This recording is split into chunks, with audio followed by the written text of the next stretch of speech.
por andar por acá. Qué chido que anden en la especialización. Em, Voy a permitirme proyectar pantalla y mientras tanto les voy contando qué somos, qué hacemos. Estrategia Misión Cero es una iniciativa colaborativa y vinculante que trabaja en temas de seguridad vial y está conformada por iniciativa privada, academia, colectivos, organizaciones civiles, y en conjunto lo que se hace es generar saberes, diagnosticar territorios, socializar problemáticas y atender la agenda pública en materia de seguridad vial, ¿no? Y en este caso, justo lo que les vamos a presentar es pues no sé si llamarlo proyecto, acción, de 2 años que hicimos en Avenida Chapultepec, con lo que empezamos, o la intención era reducir las resistencias naturales al cambio, ¿no? Sabíamos que Avenida Chapultepec iba a tener una transformación y lo que queríamos era hacer que esa transformación no tuviera estos enfrentamientos que, por ejemplo, en Calzada, que es Tacuba, México Tacuba, sí hubo, ¿no? Ahí los vecinos se pusieron a la defensiva y no querían estas ampliaciones de banquetas, ciclovías, etcétera, porque pues aunque aquí sabemos y somos pro banqueta, pro ciclovías, pues simplemente hay que cambiar las dinámicas del entorno, pues sabemos que va a haber una resistencia, ¿no? Entonces acá lo que hicimos fue un proceso que no nos inventamos, bueno, el proceso sí lo trabajamos nosotros, pero no fue sacado como de la nada, ¿no?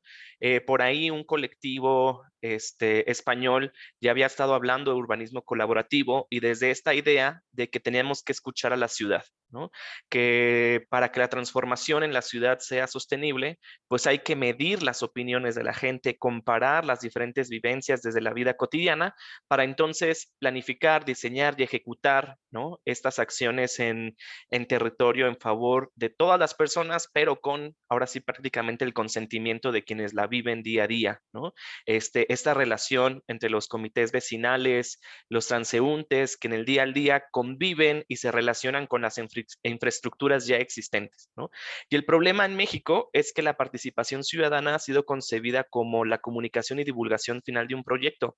Ya sabrán, ¿no? Se licita el proyecto, se baja todo y después te ponen ahí una lona que te dice qué van a hacer y pues esa es la participación ciudadana que nos alcanza en nuestro país, ¿no? Y bajo esta idea del urbanismo colaborativo, entonces lo que se busca es un proceso inverso, ¿no?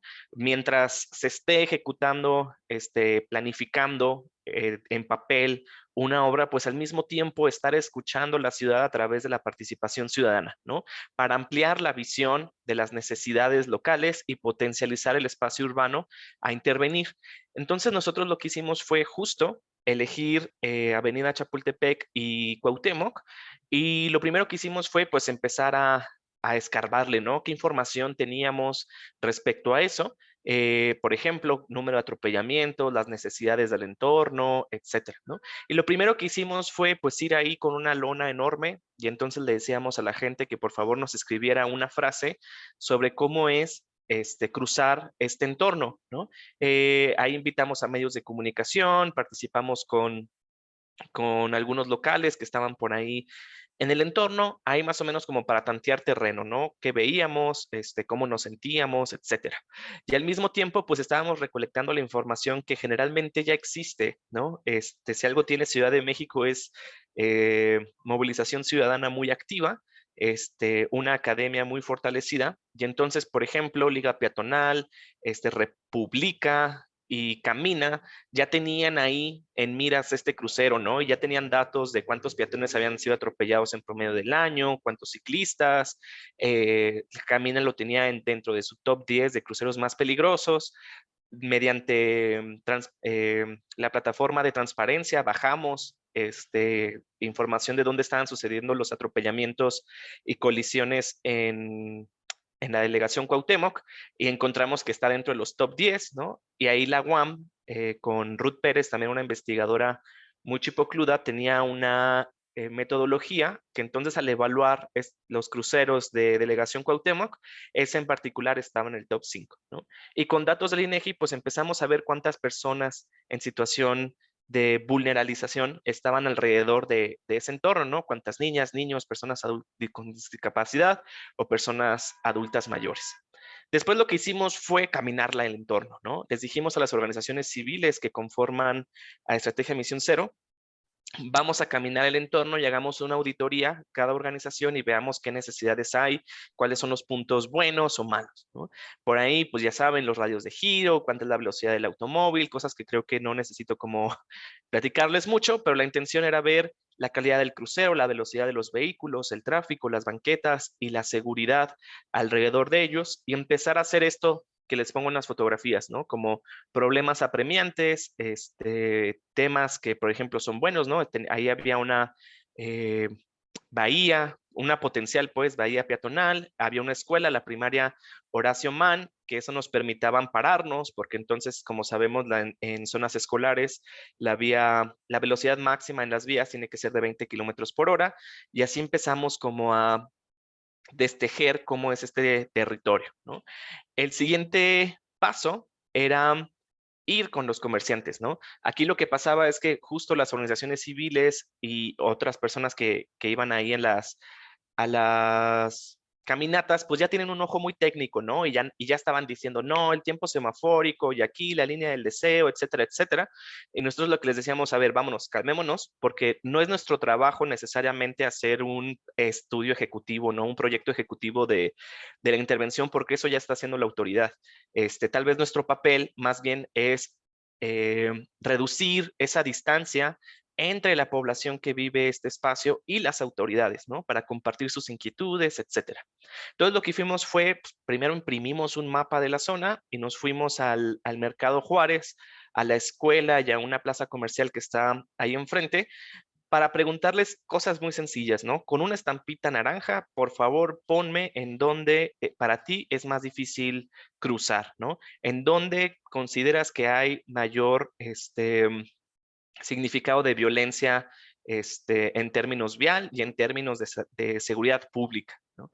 De tal manera que ahí fuimos escuchando como sus necesidades, sus percepciones del entorno, pero también pues, nos favoreció porque identificamos a los grupos vecinales, a los líderes vecinales, encontramos nichos de comunicación para amplificar acciones y entonces fuimos haciendo como una radiografía de quienes están habitando estos entornos.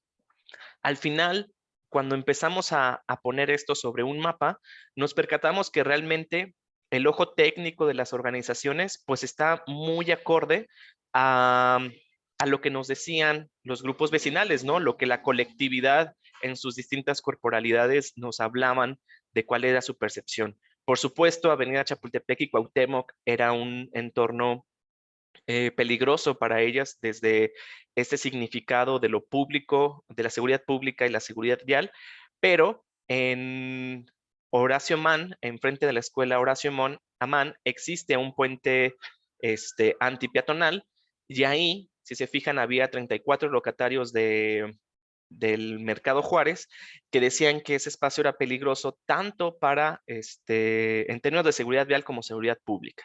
Lo que nos decían es que personas en situación de calle habían estado utilizando este puente como su, pues, vivienda, ¿no? Y que entonces defecaban, les lanzaban orines, que para ellos esta era una situación de vulnerabilidad, especialmente para las mujeres que viven en el entorno, madres solteras o madres no acompañadas, que iban a dejar a sus hijos a la primaria, y en términos de seguridad vial, porque pues siempre nos decían, no, es que luego hay gente huevona que no los usa y pues siempre los están atropellando allá abajo, ¿no? Y esto pues también nos permitió saber dónde estaban algunos nichos, ¿no? Por ejemplo, había quienes se quejaban de las ciclovías, ¿no? Que nos decían, oigan, es que las ciclovías no las pusieron, son una estupidez, etcétera, pero luego los mismos locatarios que cargan cosas, ¿no? Los que llevan sus diablitos con carga nos decían, cuando nosotros les decíamos, oigan, pues nos están diciendo algunos locatarios que la ciclovía, pues no, ellos nos decían, no, sí, nos sirve un chorro, ¿no?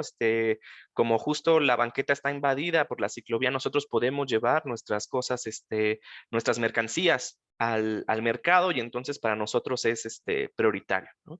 Entonces ahí fue como también encontramos que la resistencia de algunos locatarios, por ejemplo, pues era una necesidad para otros y encontramos ahí nichos de diálogo, ¿no? Para esta misma percepción de los mismos vecinos, cómo entre ellos podemos lograr dialogar y convencerles de que pues sirven para algunas cuestiones, ¿no? Lo siguiente que hicimos fue, una vez que visibilizamos el objetivo, ¿no? Nuestro objetivo ya era entonces que las autoridades encontraran una oportunidad para tumbar ese puente antipeatonal sin resistencia vecinal, ¿no? Y entonces habíamos recibido muchos comentarios como que la gente es huevona y no los usa, ¿no? Pero luego me acuerdo mucho de un señor que nos decía, es que la gente es muy huevona y no las usa, ¿no? Y le preguntábamos, ¿y tú la usas? Y nos decía, no, yo no. No la uso, pero es que como yo tengo diablito, no puedo y entonces lo mío sí se justifica, ¿no? Y entonces diseñamos una encuesta, pero es una encuesta a partir de visualización de datos análogos que nos permite generar diálogo y generar información, ¿no? No es esta encuesta cerrada en donde alguien te dice sí y no, sino que es una encuesta donde tomas datos de emociones, de percepciones, de toma de decisiones, y al mismo tiempo quien está siendo encuestado se sensibiliza con las respuestas de los demás, ¿no? Por ejemplo, ahí les pongo 3 lonas con las que le hicimos, ¿no? Por ejemplo, a la gente que cruzaba sobre el puente les preguntábamos qué emoción sientes al cruzar por acá. Ellos ponían una estampita azul si eran hombres, en donde cómo se sentían en la matriz, ¿no? Y mujeres también, ¿no? Con su estampita rosa. Colores asociados al género, mucho más fácil para identificar para las personas de a pie, ¿no? Y les preguntábamos por qué decidiste cruzar por aquí. Igual, bajo el puente, les preguntábamos por qué decidiste no utilizar el puente antipeatonal y les preguntábamos qué propondrían para hacer el cruce más seguro, ¿no? E igual en las calles, en las banquetas, le preguntábamos a la gente cómo se sentía al cruzar en la banqueta de día y de noche y le preguntábamos a la gente de dónde vienes con un mapa de la Ciudad de México. Tenían que poner una estampita de diferente color. Si, por ejemplo, yo vengo de Iztapalapa y vengo en metro, ¿no? Entonces, una estampita amarilla en Iztapalapa, y así sabíamos cuáles respuestas eran de los mismos vecinos, de gente que era de la colonia, y cuáles eran respuestas de gente de fuera, y cómo iba llegando la gente al entorno. Un poco lo que encontramos fue esto. Si se fijan, ahí están las dos, lonas, ¿no? Estábamos ahí en el puente, bajo puente, en la banqueta, preguntándole a la gente sus percepciones del entorno, por qué decidían no utilizar o cuál era su relación con estas infraestructuras. Y un poco lo que encontramos es que cuando le preguntábamos a la gente por qué decidiste no utilizar el puente peatonal, el 48% de las y los encuestados nos decía que era un espacio inseguro, ¿no? Por esta situación de personas en situación de calle, ojo, no estamos diciendo que las personas sean el problema, ¿no? Sino que esa es la percepción que generaban en el entorno, ¿no? Un 17% decía no puedo porque tiene una discapacidad. Me acuerdo mucho que alguien nos decía es que sufro de una lumbalgia, no puedo subirla. Mujeres que cargan niños y niñas en brazos para dejarlas en la primaria o la guardería que están ahí enfrente, o porque implican mucho tiempo y esfuerzo, ¿no? Los mismos locatarios con el diablito que no pueden subir el puente, etcétera, ¿no?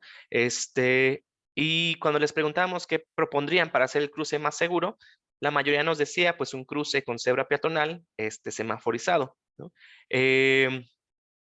Y lo interesante, ¿no?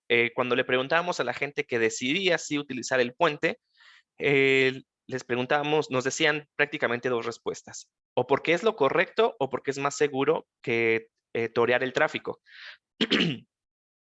Y acá estaba chido porque luego, pues primero como esta idea del buen ser, de la persona cívica, ¿no? Pues es que esto es lo correcto, ¿no? Cívicamente yo tengo que cruzar por aquí.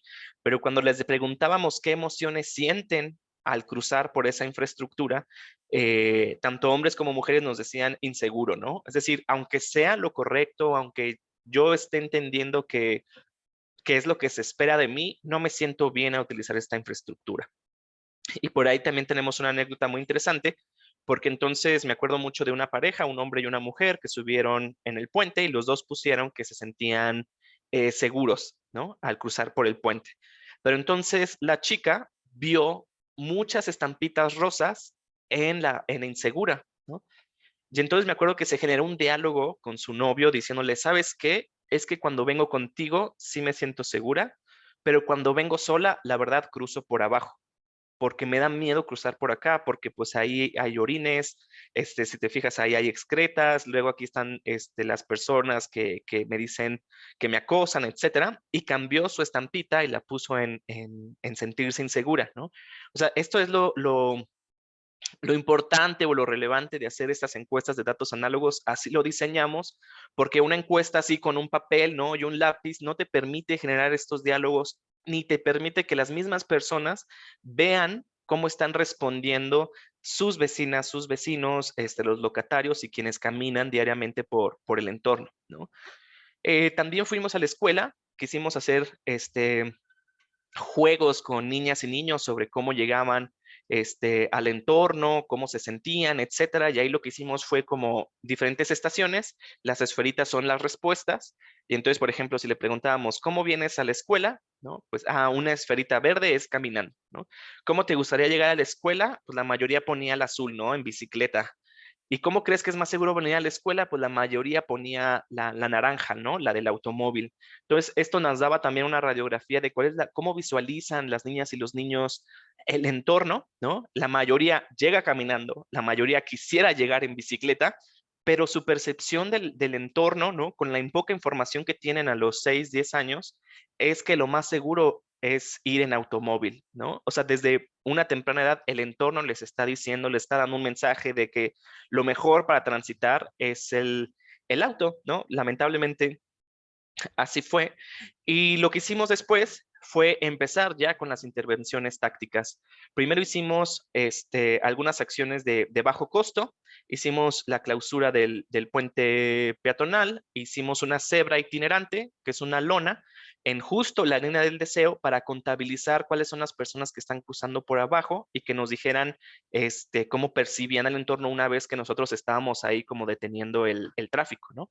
Y al mismo tiempo hicimos una caminata de accesibilidad universal. Lo que hicimos fue que las mismas, una organización que se llama Libre Acceso, invitó a personas usuarias de silla de ruedas a andar el territorio con autoridades para que entonces se visualizara así como, sí, me pusiste esta rampa, pero muchas gracias, no me cumple los reglamentos de obra y yo como persona de discapacidad no la puedo usar, ¿no? Y entonces lo que hicimos fue como mapear estas situaciones, ¿no? Las personas con discapacidad, aunque nosotros podríamos decir, ay, no, rampa, ellos nos decían, esta es la adecuada, esta no es la adecuada, y lo importante es que era de la mano con las autoridades, ¿no? Y pues también contabilizamos a las personas que cruzaban por el paso itinerante y lo que veíamos justo era que hay una alta población de riesgo, ¿no? Personas con discapacidad, personas adultas mayores e infancias. En conjunto eran más del 60% de las personas que transitaron durante esas 3 horas de intervención y por donde cruzaron casi 600 personas, ¿no? Solo en ese espacio. Em, lo que hicimos fue después irnos a comunicar, ¿no? Aprovechamos ahí el apoyo que nos ha dado siempre Animal Político para poder escribir algunas notas respecto a las problemáticas del entorno. Héctor Zamarrón nos dio un espacio para hablar sobre estas acciones que hemos hecho, que era lo relevante a entender, a escuchar, a informar, especialmente desde que empezamos a comunicar todo lo de los grupos vecinales, pero tener estos acercamientos con las autoridades e ir estarles informando de lo que estábamos recolectando, ¿no? Posteriormente hicimos ya la intervención táctica con pintura, pero también hicimos una intervención táctica que nos gusta decir que es que abre los datos, ¿no? Prácticamente es regresarle a la comunidad todos estos meses de información que nos han dado. Y entonces, por ejemplo, colocábamos estas señales en, de tránsito, ¿no? Que hacían falta, pero también con información, como por ejemplo esa señal que estaba ahí que decía 1,643 personas con discapacidad cruzan esta avenida. Colocamos esa lona enorme para explicar los motivos de desuso del puente antipeatonal, ¿no?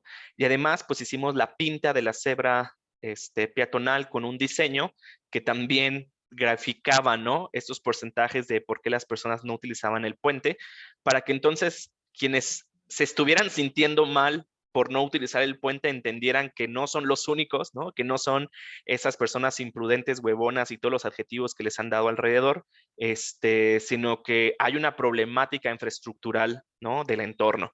Y pues poníamos estas señales, ¿no? De que los vecinos están pidiendo aquí un cruce semafórico, que se necesita garantizar accesibilidad del entorno, etcétera, ¿no? ¿Qué hicimos posteriormente? Pues justo estas reuniones con otros grupos vecinales, por ahí hay un observatorio vecinal, el 06000, les platicamos de todo esto, lo que estábamos haciendo, tuvimos reuniones con diferentes autoridades, Constanza de León, que estoy seguro que ya la tuvieron por acá, charlando, Eric Cisneros, Ana Laura Martínez, para justo comentarles esto, ¿no?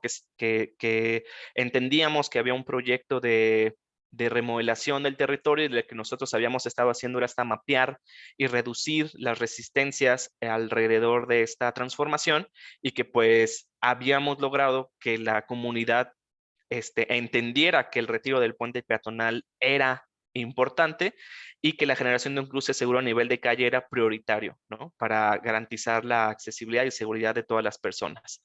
Y pues así fue. Estas son algunas imágenes de cómo se vio el puente antipeatonal del lado izquierdo, ¿no? Cuando empezaron estas remodelaciones y vemos justo cómo una persona con muletas no puede usar esa infraestructura, ¿no? Sufre de esta violencia infraestructural y del lado derecho pues vemos cómo está actualmente, ¿no? Es un cruce a nivel de calle, con rampas, con vegetación, con semaforización, incluso vemos, ¿no? Cómo la escuela empieza a brillar desde la imagen urbana, desde la belleza, y lo que hemos estado haciendo es recolectar como la información que nos dan los vecinos y la verdad es que están muy contentos con la intervención. Si bien sí nos mencionan que sigue habiendo una problemática en torno a las personas en situación de calle, que es algo mucho más complejo de trabajar, ¿no? Pero en general esto es lo que queríamos venir a contarles, ¿no? Cómo a través de los procesos colaborativos se logran hacer intervenciones permanentes, reduciendo las resistencias que, repito, son completamente naturales, no deberíamos despreciarlas, sino evaluarlas para entonces trabajar a conciencia sobre ellas, ¿no? Esta misma metodología la aplicamos en San Luis Potosí. Estuvimos ahí trabajando con el gobierno local. La verdad es que ellos nos contactaron desde un inicio porque querían hacer este retiro, pero pues sabían que los mercados alrededor y los grupos vecinales iban a tener como ciertas resistencias y aplicamos esta misma metodología. También nos llevó casi un año allá y pues también ahí se puede ver cómo se logró este retiro. Creo que fue por ahí de abril de este año el retiro de ese puente antipeatonal, ¿no? También ahí la verdad es que, y hay que repetirlo, las autoridades creo que saben lo que tienen que hacer en la mayoría de los casos, pero luego está este factor, ¿no? Político, social, que pues no quiero estar en sus zapatos, pero que tienen que considerar. Y dentro de este lado, pues nosotros no creemos que tengamos mejores capacidades que muchas autoridades, sino que creemos que podemos reducir, repito, esta brecha, ¿no?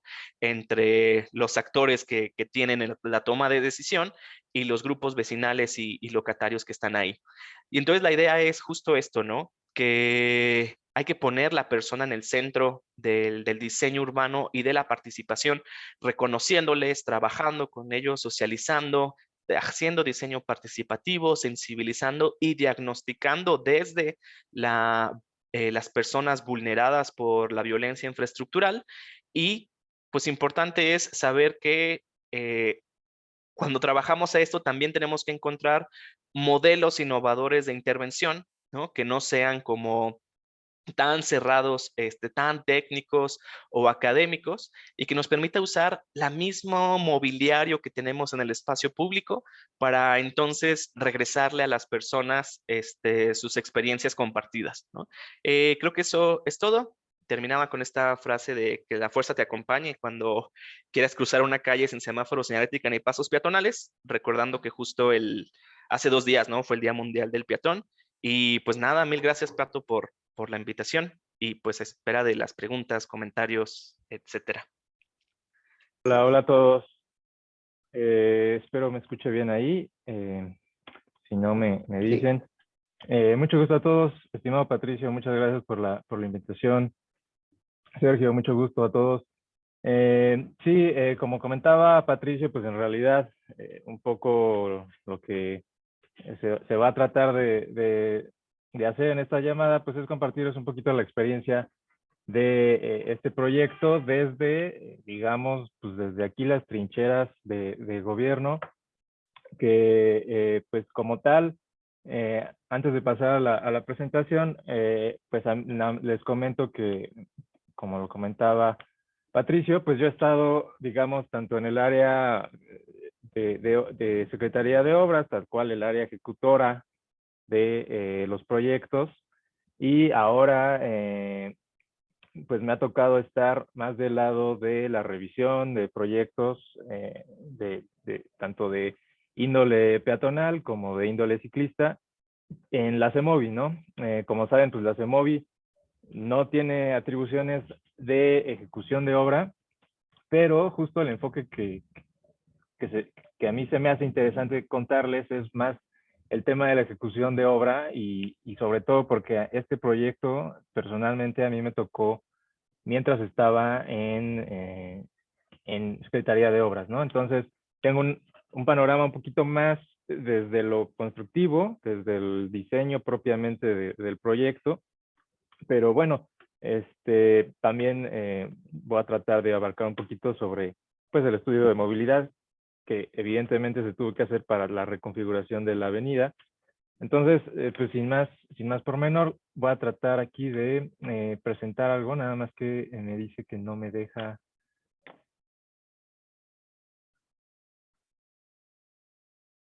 Ahí está, ahí va.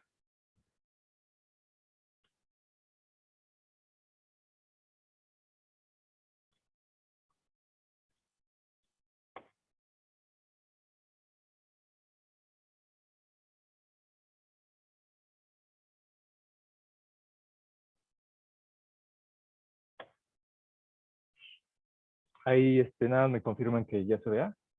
Sí. Vale. Es una pequeña presentación, en realidad es una recopilación de fotos, un poquito para irles contando cuál fue, pues, todo el tema del desarrollo de Avenida Chapultepec, que yo, pues, digamos que subtitulo como una recuperación de una calzada. Así, recuperación, porque en realidad, pues ya se le llamaba calzada Chapultepec, pero pues digamos que en términos de accesibilidad peatonal y propiamente lo que significa ser una calzada, pues quedaba ya muy atrás contra otras avenidas de la ciudad, ¿no? Que pues ya, incluso con menor importancia y menor servicio, tenían ya mejores condiciones, ¿no? Entonces, yo creo que le podemos llamar recuperación de una calzada sin ningún problema, más que, digamos, algún otro término, ¿no? Como saben, en 2015, por ahí, ya hace bastante tiempo, se quiso hacer una intervención, una propuesta desde un ojo, digamos, pues yo diría más financiero que urbano, donde se trató de, pues, de hacer un llamado complejo cultural Chapultepec, corredor cultural Chapultepec, al cual pues era una propuesta de urbanismo, digamos, no en Calzada Chapultepec, sino sobre Calzada Chapultepec, ¿no? Yo creo que ustedes recuerdan ahí los renders y demás. A lo cual, pues como saben, pues hubo bastante fricción, tanto en el ámbito social como académico, como institucional, en esas administraciones, pues el proyecto como tal se cae, ¿no? Y es hasta esta administración que después de que se calmó todo ese asunto político, que pues claramente había muchos intereses a los cuales pues no voy a meter tanto porque creo que no es el lindo de la llamada, pero bueno, digamos que se cae esa iniciativa y es en esta administración que se retoma la propuesta de, bueno, ¿qué hacemos con Avenida Chapultepec, no? Como tal, es importante decirles que el proyecto se realiza en dos fases. La primera fase es de Lieja Agropecuarios Insurgentes, en la cual pues la Secretaría de Obras en su dirección de proyectos pues nos damos a la tarea de pues, hacernos esa pregunta, ¿qué es lo que podemos hacer con Avenida Chapultepec después de toda esta polémica que, bueno, ya lleva un tiempo, digamos, apaciguada, pero pues, la pregunta seguía ahí, ¿no? Entonces, voy a pasar aquí. Y saco el tema de la anterior propuesta porque me acuerdo mucho y a manera de anécdota, de alguna mesa con distintos interesados por ahí, tanto el promovente del proyecto como pues, algunos arquitectos del medio, digamos, conocido, ¿no? De la ciudad, en las cuales, pues en una de ellas me tocó estar sentado con el maestro Teodoro González de León, en el que después de una acalorada discusión de que, pues, por qué elevado, de que sí, por qué centro comercial, de que por qué, etcétera, pues le dieron la palabra al maestro y de una manera muy, pues incluso simplista, que entre maravillosa y simplista, pues dice, a ver, ¿por qué no haces una buena banqueta, pones árboles y ya? Así lo dijo, de esa manera lo dijo, a lo cual pues siguieron aplausos y cuestiones que se salieron un poquito del índole de la mesa, pero a ver, pues yo creo que eh, haciéndole caso un poquito al buen Teodoro, pues era la respuesta obvia, ¿no? A la pregunta de qué era lo que podíamos hacerle a Chapultepec. También se le atribuye a Teodoro González León que pues el espacio, esa frase de que el espacio público comienza después de los 3 metros de banqueta. Entonces, pues nos pusimos a trabajar en esa idea, ¿no? También, pues hay que saber que pues esto es un gran esfuerzo financiero desde la Ciudad de México, porque pues fue 100% un trabajo de obra civil para reconfigurar la calzada, ¿no? Como tal, voy a regresarme un poquito para dar las acciones. Creo que voy a salir porque no me deja regresar. Un segundito.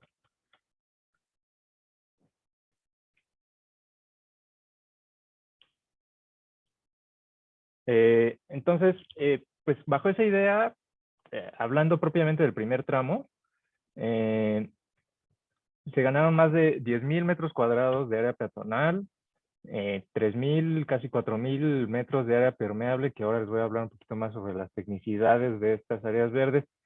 Se sembraron pues, alrededor de 180 árboles nuevos y pues más de 30,000 piezas de vegetación, a lo cual pues también los generales es que pues como saben se renovó todos los pavimentos, se implementó nuevo alumbrado público, que también vale la pena señalar, el alumbrado, si ustedes se fijan de noche, es uno de los mejores, digamos, muebles, si así lo podemos llamar, de luminario que tenemos ahora por la tecnología de micro LED.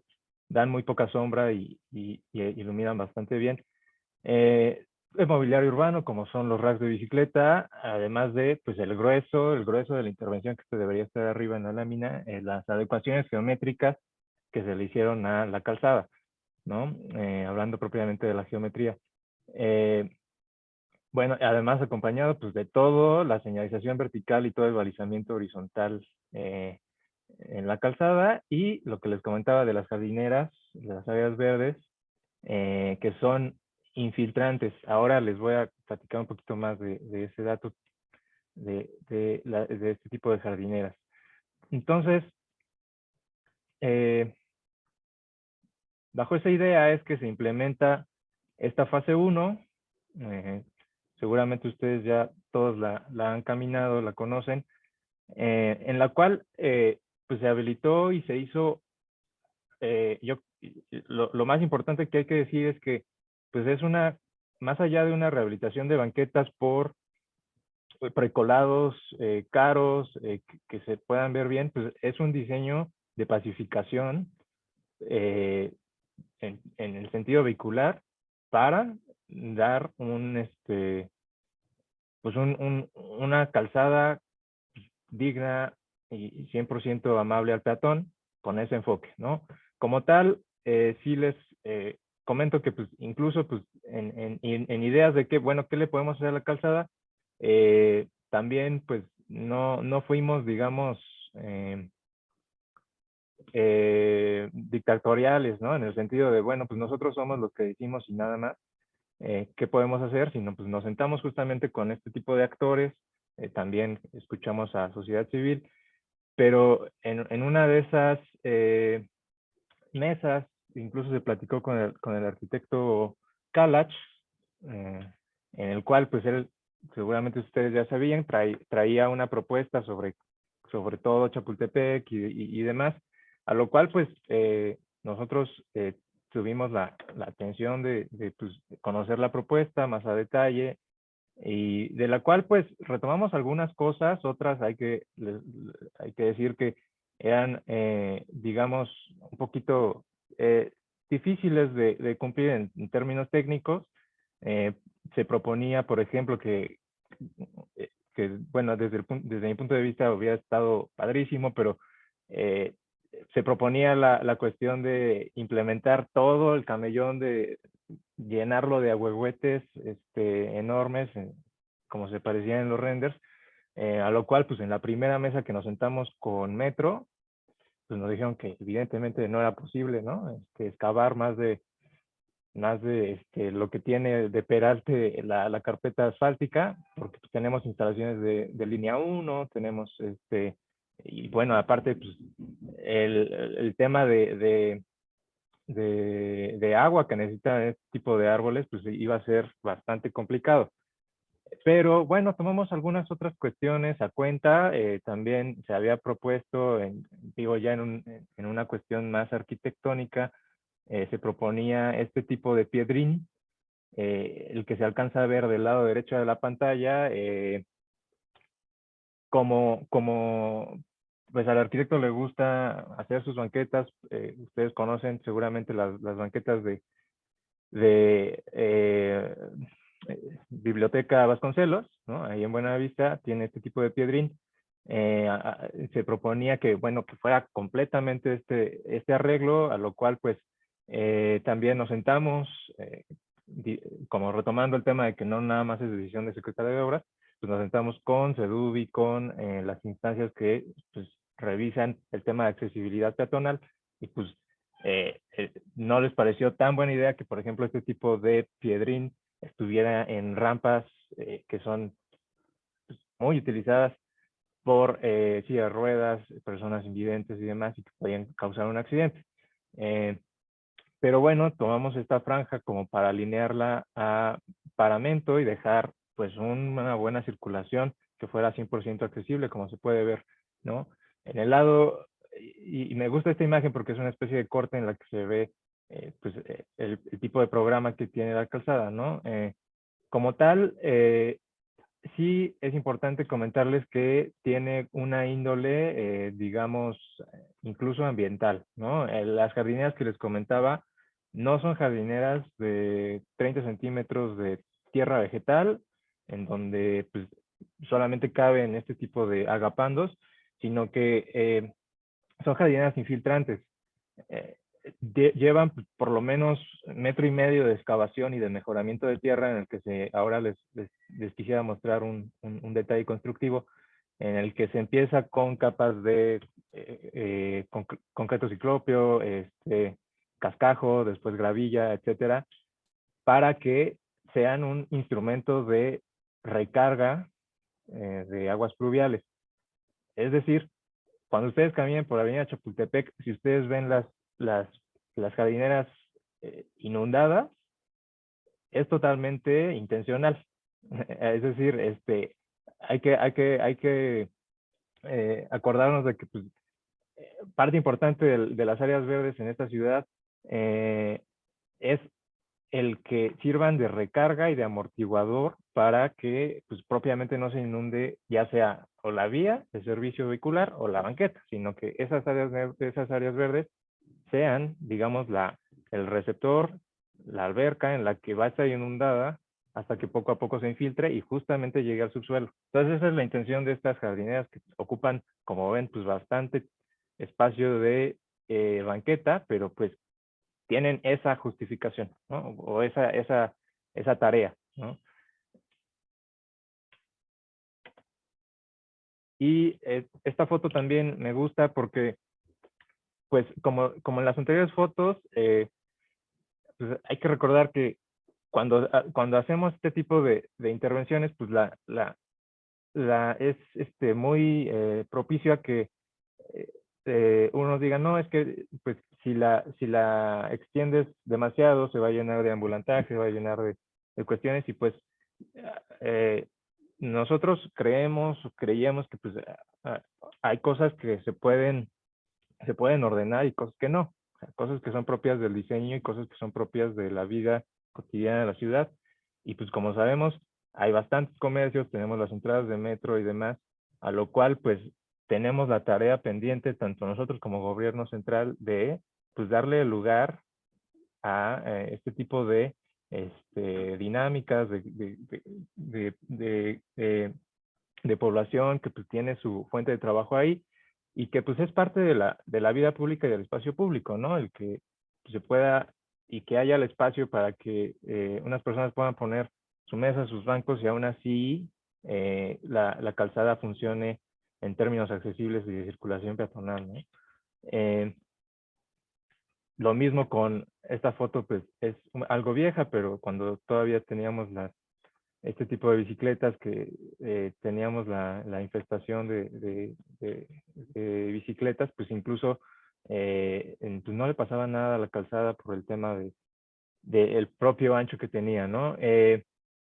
Como tal, también parte importante, se dejaron, digamos, muy estudiado las incorporaciones y desincorporaciones vehiculares que estaban a lo largo de la calzada. Si ustedes recuerdan, ahora tengo unas fotos más digamos, en comparativa de cómo era antes la calzada. No se tenía un ordenamiento de estos movimientos direccionales, sobre todo de la incorporación y desincorporación desde cuerpos centrales o carriles centrales hacia la lateral. Como tal, pues eso no tenía ese comportamiento de la calzada, y es importante decir que ese fue parte gruesa del estudio de movilidad en el que pues eso tiene que estar resuelto, digamos, al centavo, ¿no? Es decir, si ponías tú una incorporación, una de estas llamadas agujas, más atrás de donde debes, pues ya no da, digamos, da la vuelta hacia Salamanca, etcétera. Todas esas cuestiones del estudio de movilidad que da para otra llamada hablar del estudio de movilidad. Aquí me quiero centrar un poco más en la cuestión de constructiva, pero bueno, eso fue parte elemental de la propuesta, ¿no? Entonces, pasando a la etapa 2, propiamente de la calle de Orizaba a Bucareli, la etapa 1 fue en 2015, no, perdón, en febrero del 2020 y se concluyó, y la fase 2 fue por ahí de junio del 21 cuando se concluyó esta etapa. Como tal, pues también tenemos, como saben, los remanentes viales, si lo podemos llamar así, remanentes urbanos, propios de pues los deprimidos de,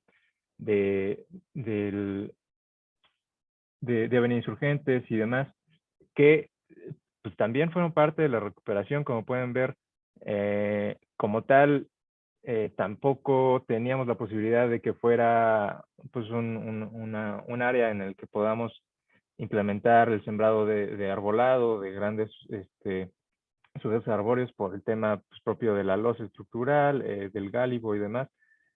Pero bueno, se hizo, digamos, el esfuerzo de que nos diera el alcance en términos presupuestales y de proyecto para también pues, no olvidarnos de estos remanentes urbanos, ¿no? Que como tal, pues, tienen bastante ocupación, incluso como parques semiurbanos, yo diría yo, el de Glorieta Insurgentes, donde está el gimnasio, hay un skate park, este tipo de paseos, tienen un programa fuertísimo que le da mucha vida a este tipo de intervenciones. También, pues, parte muy importante que un poco sin que nadie se diera cuenta, le quitamos un carril el carril de derecha a Calzada Chapultepec y lo hicimos de circulación exclusiva ciclista, un poco también pues, aprovechándonos del crecimiento de banqueta, una ciclovía que también conecta como par vial a la de Reforma y tiene bastante nivel de servicio. Aquí vemos el mobiliario urbano, las jardineras infiltrantes que les platicaba. Incluso también en pláticas con el INVAL y Patrimonio, CEDUBI, pues se les dio también mantenimiento a las esculturas que tenemos en el corredor, como esta que vemos en la imagen. Las plazoletas que tenemos cercanas a los accesos de metro también se intervinieron. Se les dio iluminación, vegetación y pues toda la renovación de pavimentos, que eso pasa incluso en menor importancia cuando hablamos de la reconfiguración geométrica que se les dio a este tipo de isletas. Ahora las vamos a poder ver. Hice aquí una pequeña comparativa de pues, cómo era el estado de la calzada antes de la intervención, después de la intervención, donde se ganaban este tipo de resguardos peatonales, se ordenaban los movimientos direccionales con Metrobús. Hubo una tarea muy fuerte con seguridad ciudadana, específicamente con la Dirección de Ingeniería de Tránsito, para reordenar e implementar nuevas fases semafóricas que, que, que pues igual no estaban tan ordenadas, ¿no? Incluso pues aquí teníamos el tema de los entrecruzamientos, y tanto izquierdo como derecho, que pues también se trataron de ordenar y que pues eran parte elemental para dotar por ejemplo, un cruce y una fase segura, ¿no? Propiamente, si pensamos en la fase semafórica que necesita el peatón para cruzar en el cruce que vemos en la parte de arriba, pues tuvimos que eliminar, por ejemplo, la incorporación derecha desde carriles izquierdos, ¿no? Para poder ordenar ese tipo de fases. Aquí lo que les comentaba, la recuperación de este tipo de plazas, haciendo pues no nada más eh, la renovación de pavimentos, sino también que fueran 100% accesibles. Se dotó de iluminación, esto es antes de la intervención. Por ejemplo, esta que me gusta mucho, esto es, digamos, el, la, la premisa de diseño que yo creo que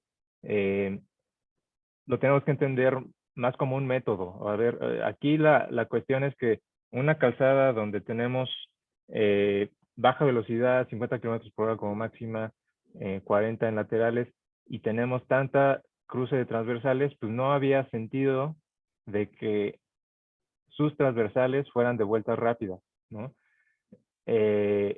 Entonces, si hacen el ejercicio un domingo que estén paseando por la calzada, van a ver que todas o casi todas las transversales van a estar ya a un ángulo de 90 grados, ¿no? Es una cuestión de método en donde, pues si tú vienes a altas velocidades y lees desde el vehículo motor una incorporación 90 grados, como la podemos ver aquí, vas a tener que frenar previo, es decir, no vas a poder llegar a dar la vuelta sin antes haber hecho el freno, lo cual, pues en el momento del cruce peatonal ya vas a ir despacio.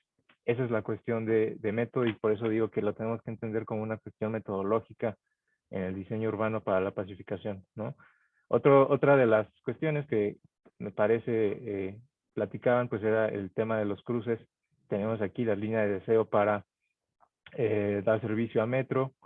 Teníamos estos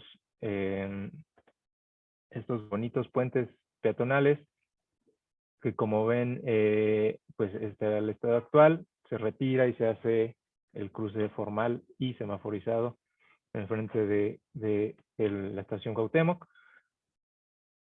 Esto es igualmente el cruce aquí con Bucareli, donde se pueden ver también tanto temas de accesibilidad como de reconfiguración, ¿no? Aquí vemos esta pequeña isleta que le hicimos en crecimiento para habilitar un paso a nivel.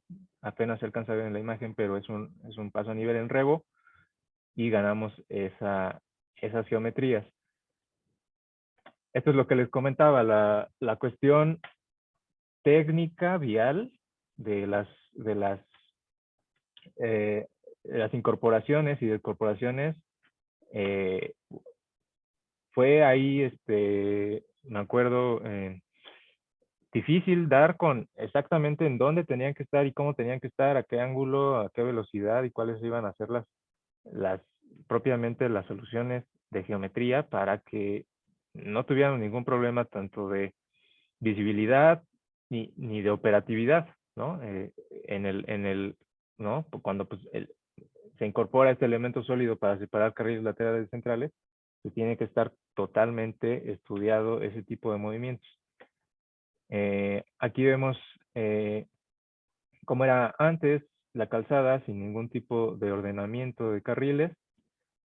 Y teníamos este tipo de remanentes, ¿no? Lo que les comentaba, venimos de una calle totalmente calmada, calle Liverpool, que tiene una incorporación como si nos estuviéramos metiendo a Río San Joaquín, ¿no? En un ángulo sumamente rápido, a lo cual pues aquí levantamos una plataforma única a lo largo de todo calle Liverpool, lo hicimos a nivel mobiliario urbano, vegetación y lo que les comentaba, ¿no? Tratar de que las incorporaciones sean siempre si no a 90 grados, lo más perpendiculares posibles para que esa salida sea lo más lenta posible y lo más calmada posible y lo más segura también para la interferencia con los usuarios ciclistas, ¿no?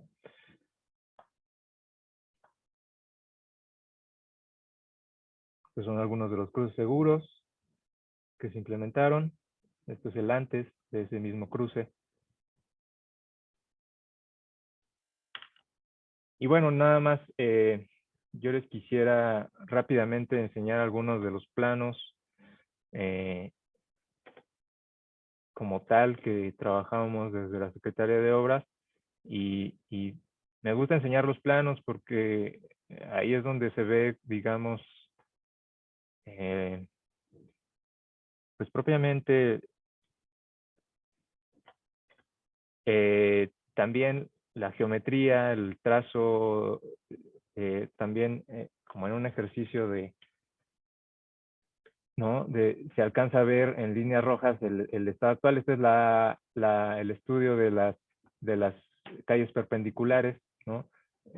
Y las incorporaciones que les comentaba que se trataban de hacer lo más lentas posibles. Esta es calle Liverpool, donde se consolida toda la isleta que veíamos antes con estos volados triangulares. Esto es la geometría que también se estudió para las incorporaciones y salidas de cuerpos centrales. Entonces, pues este es básicamente, también una de los puntos importantes en cuanto a pacificación de cruces es el que levantamos los cruces semaforizados en plataforma única, un poco como tiene el arreglo Avenida Reforma, ¿no? En el que tú llegas a un cruce semaforizado y las laterales se levantan en plataforma única, en rebo, para, digamos que todo este polígono que se alcanza a ver, pues sea 100% accesible y de tránsito calmado. Obviamente también se trabajó en el planteamiento de señalización vertical. Como pueden ver, pues parte elemental también del ordenamiento, de la operatividad de la calzada. Y por acá hay algunos detalles constructivos que también me permito mostrarlos así, digamos, en bruto. Un poco para comentarles, ¿no? Esto es lo que se trataba también de buscar en términos pues de ambientales en las jardineras infiltrantes, que así les llamamos, donde pues llevan todo este tipo de tratamiento, llevan, aquí se ve muy bien los estratos, donde, como les comento, pues no es una jardinera donde nada más se le pone el rasante de tierra y listo, ¿no? Se trata de que funcionen como tal para la captación y la recarga de toda esta agua pluvial en este tipo de vías. Bueno, como tal, hay algunos otros detalles que no son tan interesantes como los de luminarias y demás, pero bueno, esto es un poco para mostrarles el trabajo que hacemos técnico desde la Secretaría de Obras. Esto pues tiene que pasar por la revisión de CEMOVI, tanto propiamente de otras instancias, como les platicaba, de CEDUBI, incluso del LINA, por ser un tema también patrimonial. En fin, por acá nada más, ¿no?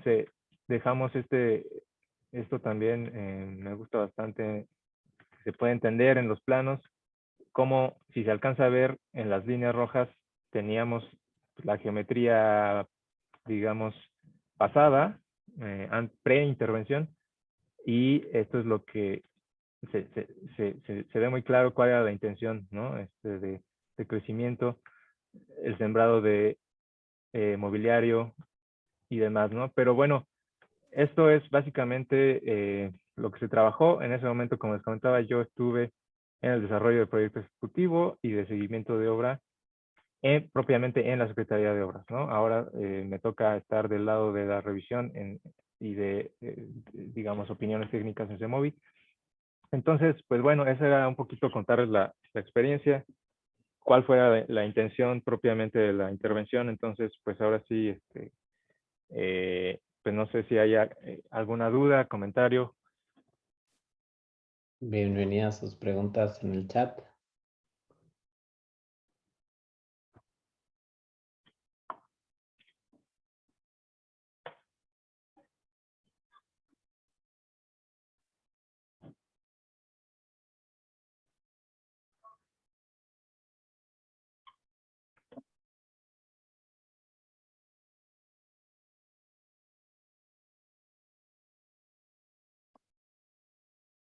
Ok.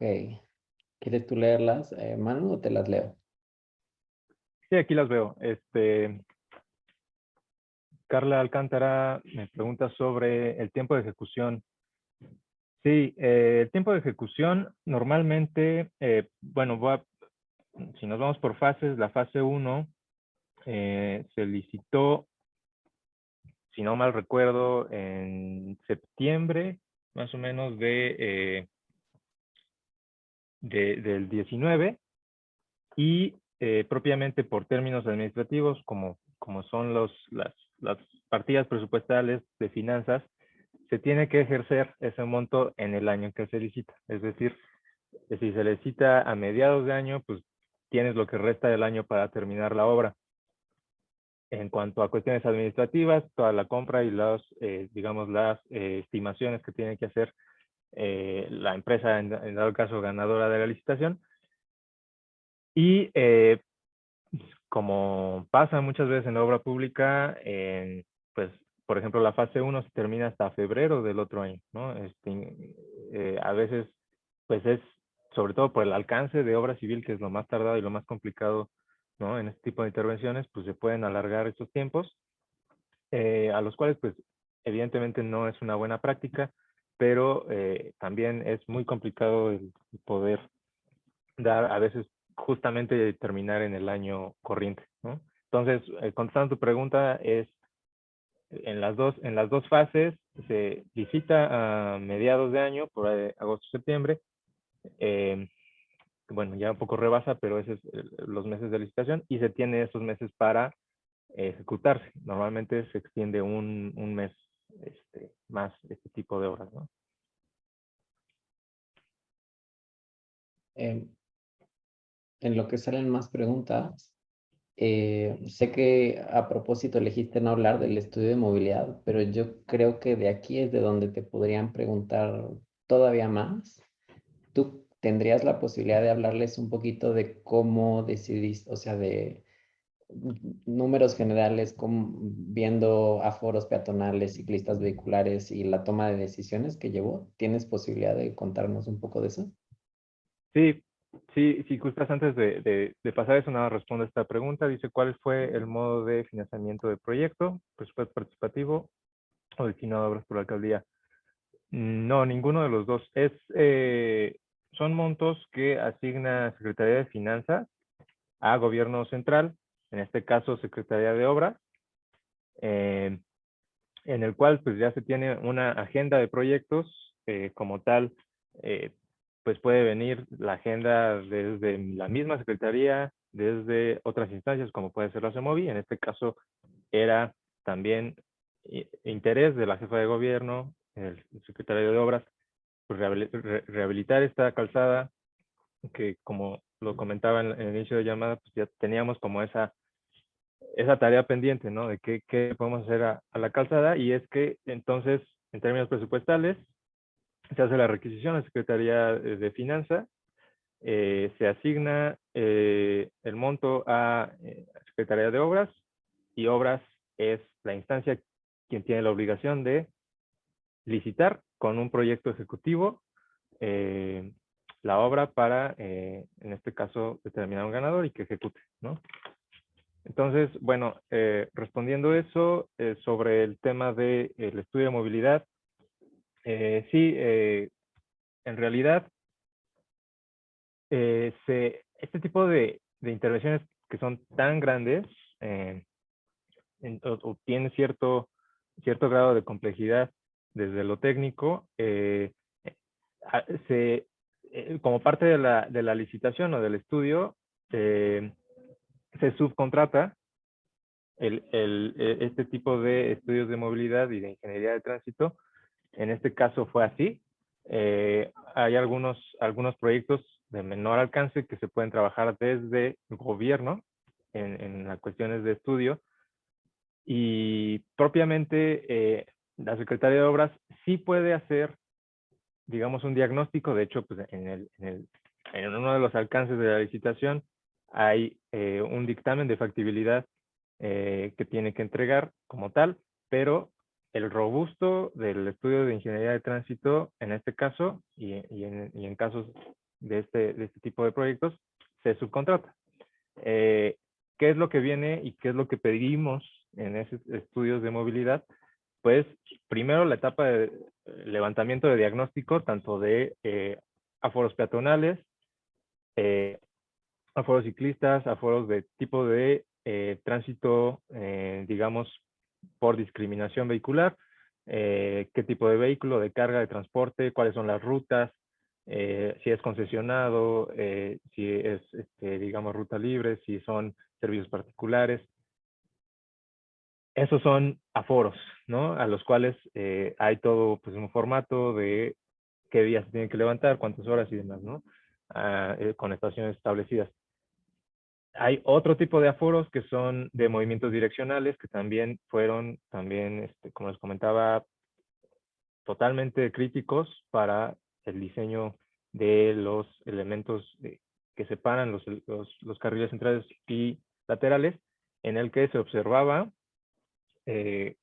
cuáles eran digamos, los movimientos tal cual del tránsito ligero, como de carga, como de vehículos de transporte público, y a manera de esquemas, de diagramas, se tiene que entregar por intersección, por lo menos, en este caso, ya sea semaforizada o no, cuáles son esos movimientos y con flechas diagramáticas se tiene que entender muy bien cuáles son los movimientos más fuertes, los más complicados. Incluso pues se diagnostican cuáles son los movimientos que están en dado caso fuera de, digamos, del reglamento de tránsito en el que pudieran estar, digamos,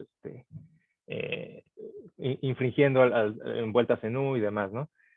Una vez recopilado toda esta fase de diagnóstico, ya se hace una, digamos, no es como tal una propuesta, es en realidad un anteproyecto en el que se simula, ¿no?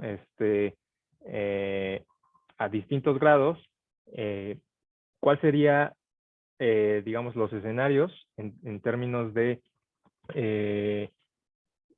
nivel de servicio vehicular propiamente, que pues eso, como tal, saben, tiene que tener un visto bueno tanto de la SOMOVI como de seguridad ciudadana, ¿no? El tránsito vehicular en la Ciudad de México es un tema, no sé nunca he entendido muy bien por qué, pero es un tema de seguridad, ¿no?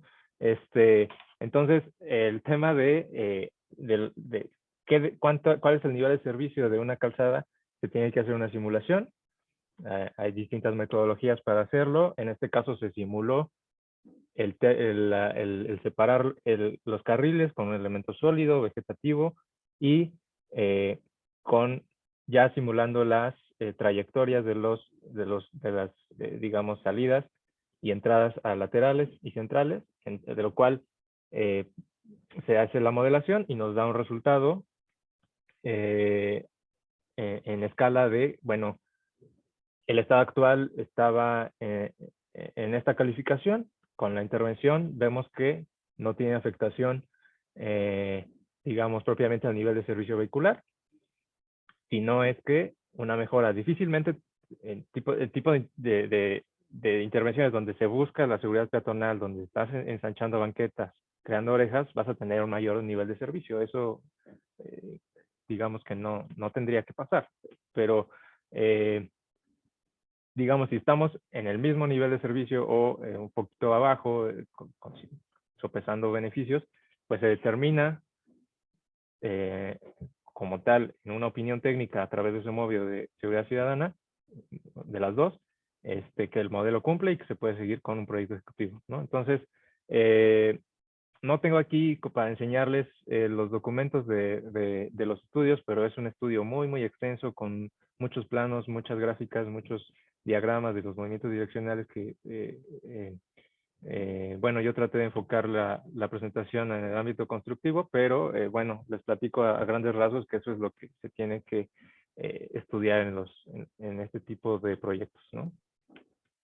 Muchas gracias. Ya veremos más adelante cómo son esos estudios y cómo son los aportes. ¿Más preguntas? Ah, mira, ya están llegando nuevas preguntas. Gracias.